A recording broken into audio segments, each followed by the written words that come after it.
جی بسم اللہ الرحمن الرحیم والصلاة والسلام علی رسولہ الکریم وعلی آلہ واصحابہ اجمعین اما بعد۔ تو بھائی دوستو، آج ہم جو ہے وہ آپ کے ساتھ آپ علیہ الصلوۃ والسلام کے حلم بردباری اور آپ علیہ الصلوۃ والسلام کے درگزر کرنے کے بارے میں آپ کے ساتھ ہم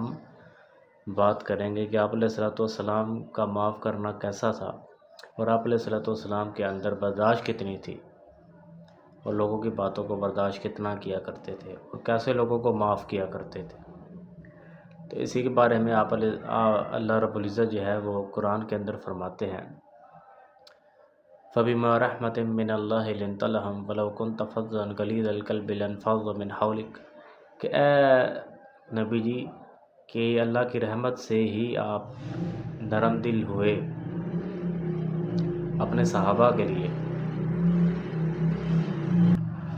اور آگے اللہ فرماتے ہیں لو كنت فظا غلیظ القلب، کہ اے نبی اگر آپ سخت مزاج ہوتے اور سخت دل ہوتے، لانفضوا من حولک، تو یہ صحابہ جو ہے یہ آپ کے گرد آپ کو نظر نہ آتے۔ تو کیا فرمایا کہ یہ صحابہ جو ہے یہ آپ سے دور چلے جاتے۔ تو یہ نرم دلی ایک ایسی چیز ہے کہ جو لوگوں کو آپ کے دلوں کے قریب کرتی ہے۔ تو یہ چیز انسان اپنے اندر لے کے ہے کہ ہم لوگوں کو معاف کرنا سیکھیں، درگزر کرنا سیکھیں، نرم دل لوگوں کے ساتھ پیش آئیں، نرم دلی سے لوگوں کے ساتھ پیش آئیں۔ اور اسی طرح کا واقعہ ہے کہ انس بن مالک رضی اللہ تعالیٰ عنہ جو آپ علیہ الصلوۃ والسلام کے خدمت میں 9 سال رہے، وہ فرماتے ہیں کہ میں ایک دفعہ آپ علیہ السلام کے ساتھ سفر پہ باہر جا رہا تھا، چل رہا تھا باہر،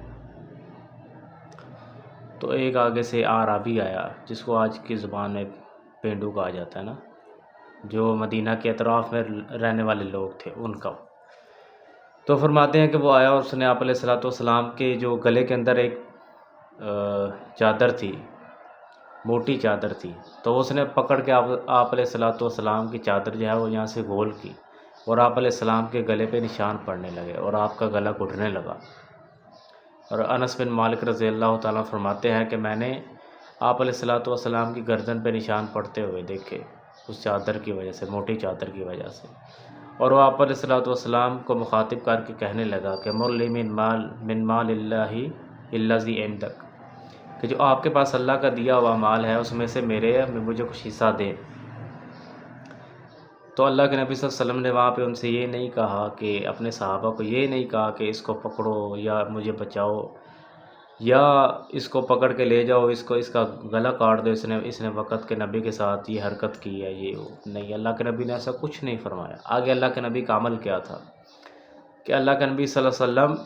اس کی طرف مخاطب ہوئے ہیں، اس کو دیکھا، اس کی طرف مخاطب ہوئے ہیں، اور اس کے بعد آپ علیہ الصلوۃ والسلام اس کو دیکھ کے مسکرائے ہیں۔ عموماً ہمارے یہاں پہ کیا ہوتا ہے کہ ہمارے ساتھ اگر کوئی ایسا معاملہ ہو جائے تو ہم مسکراتے نہیں ہیں، بلکہ ہمارا غصہ اور بڑھنے لگ جاتا ہے۔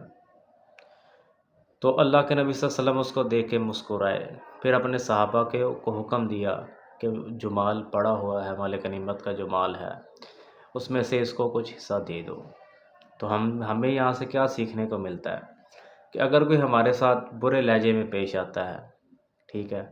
تو ہم اس آدمی کے ساتھ اچھے اخلاق کے ساتھ پیش آئیں، نہ کہ ہم اس کے ساتھ اس کو جواب دیتے رہیں، آگے اس کی باتوں کا جواب دیتے رہیں، اس کے عمل کے اوپر ہم رد عمل کرتے رہیں۔ بلکہ ایک عقل مندی کی بات کیا ہوتی ہے کہ ایک آدمی آپ کے ساتھ بدتمیزی کر رہا ہے تو آپ اس کو جواب نہ دو اور آپ اس کے ساتھ اس کو مسکرا کے دیکھو۔ یہ نبوت کے اعلیٰ اخلاق ہے جو آپ علیہ الصلوۃ والسلام مجھے آپ کو دے کے گئے۔ تو ان کو سیکھنا، یہ ہماری زندگی میں آئیں گے تو ہمیں آگے چلنا بھی آسان ہوگا۔ تو آج کے دور میں کتنے لوگ ایسے نظر آتے ہیں جن کے اندر برداشت بالکل نہیں ہے، وہ کہتے ہیں ہم سے یہ باتیں برداشت نہیں ہوتی لوگوں کی، اور نہ ہی ہم سے یہ برداشت کر سکتے ہیں کوئی ہم سے اونچی آواز میں بات کرے۔ اللہ کے نبی صلی اللہ علیہ وسلم جو پوری دنیا کے لیے رحمت للعالمین بنا کے بھیجے گئے ہیں، ان کے ساتھ کیا معاملہ کیا جا رہا ہے کہ ان کے سجدے میں جاتے ہیں تو اونٹ کی اجڑی کتنی بھاری ہوتی ہے، تو وہ اللہ کے نبی کے کمر پہ رکھ دی جاتی ہے، اور طرح طرح کے اللہ کے نبی کو جو ہے وہ تکلیفیں دی گئی ہیں، اور تکلیفیں کس وجہ سے دی گئی ہیں کہ آپ یہ دین نہ پھیلائیں، تو ہماری تکلیفیں تو اس سے اوپر نہیں ہیں۔ اور آپ علیہ الصلوۃ والسلام نے فرمایا کہ اگر تمہیں کوئی غم اور پریشانی ہے تو تم میرے غموں کو یاد کر لینا، تمہیں اپنے غم ہلکے لگے۔ تو اس لیے میرے عزیزو ہمیں یہ کوشش کرنی چاہیے کہ اپنی زندگی کے اندر صبر کو لے کے آئیں، معاف کرنا، یہ چیزیں ہم سیکھیں، درگزر کرنا، ان چیزوں کو ہم سیکھیں۔